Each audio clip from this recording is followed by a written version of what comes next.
fellas.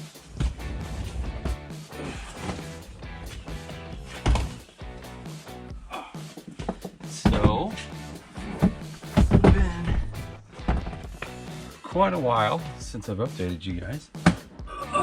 This wonderful plan for this great hunting season and all this footage I was gonna get and update you guys on for my travels, and then life happened. Had some family stuff go on.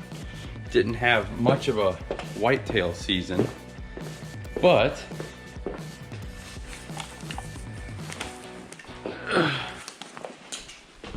I did manage to sneak out and get a little 5-point on a cool day in October.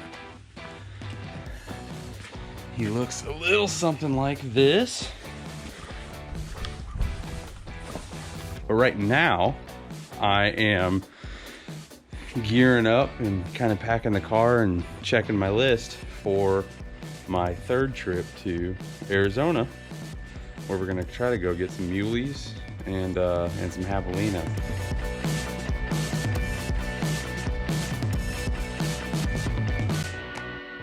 Man, this is my favorite time of the year. On this trip, I'll be joined by my buddy Tom and his furry son, Chewy Baca. They live just outside of Flagstaff in an awesome bachelor pad where they live and breathe everything the outdoors. On the first leg of this trip, we'll be mostly hunting from Tom's house.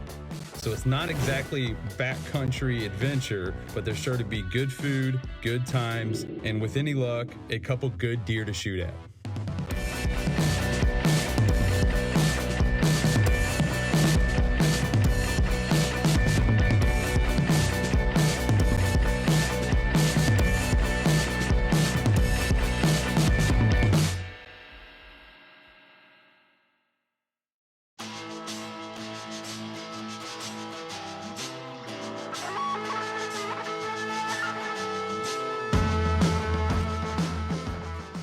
So admittedly, there was far more good food and good times than good deer. Well, any deer for that matter. There was a pretty good storm that it blew in just before I had arrived, so there was a foot of snow on the ground. But we knew that hunting at this elevation was always going to be a bit of a gamble. It was just a gamble that didn't end up paying off for us.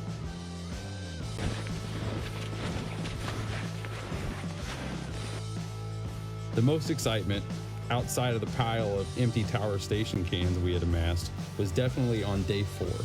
Our buddy Clay had called us the night before and asked for our help in tracking a deer. Game on.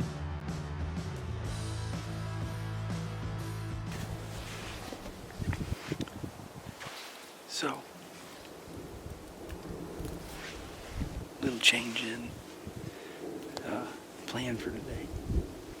Instead of going out to hunt, we went and helped our buddy Clay find a deer that he shot last night. We got a call kind of as we were leaving. He had shot a deer and tracked it pretty good ways. Had blood and everything, but decided to back out. We were able to find the deer and ended up putting a couple more shots into him, and we watched him expire. So I just find it interesting how differently all 4 of us, there was me and Tom, Uncle Chris, Tom's buddy, and then Clay, who shot the deer.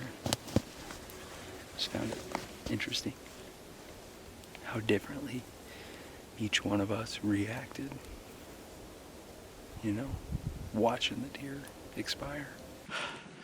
The way he was laying there, I was like, oh fuck, I need to shoot him again. Watching his back trails, and it's like, He jumped up, he spit new fresh blood right there. Well, let's be quiet. And I don't want to put words in anybody else's mouth, but had a pretty cool conversation with Tom on the way back, you know, about, you know, being able to, you know, watch deer pass away, or, you know, not being able to watch them. You know, for me, It's sad to watch it. Oh, it's sad, but it's good we found him.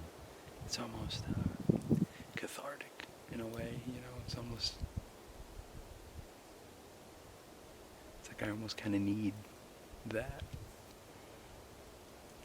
Remind myself that we're killing stuff. And it's not always pretty, putting arrows in things. Doesn't always end the way that you want it to, you know.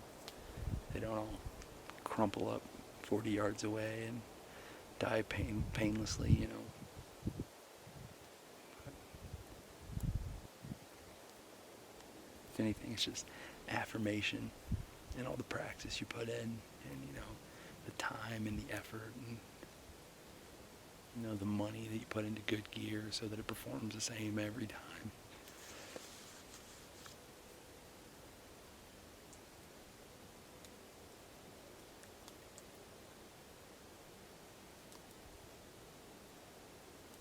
It's definitely not a light matter, you know. It's fun, and you know, there's camaraderie, and you know, there's no joy that really compares to, you know, being able to feed people with something that, you know, you killed and cleaned and butchered and cooked, you know.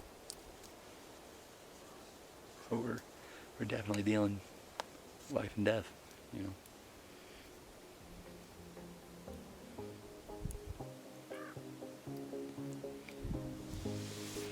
But anyway.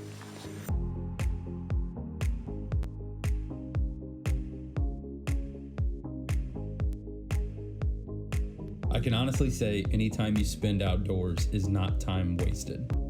And anytime I'm out with my bow, there's always a new lesson to learn. To clarify, I do not fancy myself as Jake Ranella or Jake Warren or Jake Haynes. I did not grow up hunting. My dad didn't get me my first bow before I could walk. In fact, the truth is this is my third hunting season, so every time I pick up my bow, there is a new lesson to learn. For example, in being the first one to spot a deer that you and your buddies have been tracking for the better part of a mile, do not give that deer your best Ric Flair impression at point blank range. Thanks. Way to be on the range, bud. Thank you, Clay, for not punching me in the face. While this leg of the trip did not yield any meat for me, I will not look on it as a failure. So, in conclusion, Ric Flair would be a horrible mule deer guide. Traeger reels are in fact exactly as good as they are cracked up to be. And while you're at it, keep living your life on Bad Mountain.